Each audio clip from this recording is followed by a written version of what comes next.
That was a question I was asked at the ad hoc committee, whether we had a mass grave in Nandi County.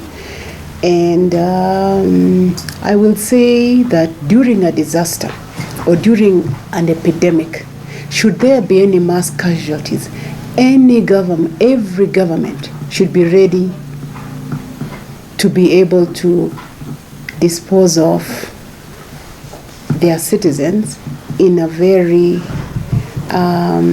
you have to treat the human beings from birth to death with dignity. And I will say that at that time during COVID, we were asked that in the eventuality that there was mass casualties. We saw what happened in Ecuador, we saw what happened in Italy, we saw what happened in India, where we had a lot of people who were succumbing to COVID. We were fortunate enough, we never had many people. But yes, as a government, we were told do we have a land? And yes, we do have a cemetery in Nandi County, and that was the same land that we were going to use in any eventuality.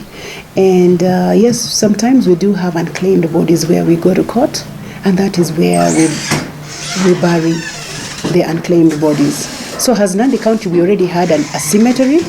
No land was bought. There was no budget to buy land for a mass grave, and I can dismiss that as propaganda, because we already had a cemetery in the eventuality that we were going to use. So no money, there was nothing in the budget, no money was spent to buy a mass grave. And yes, every government in the eventuality of a disaster, of a pandemic, or mass casualties, in the eventuality of any terrorism, every government should be able to have a place where they can put their citizens and treat their bodies with dignity. You cannot leave bodies rotting in a field. And during COVID, that is not something we were going to announce that this is the place we were going to have the mass grave, because the country would have gone into panic. And it's not only Nandi County that was told to identify that. All counties. Thank you.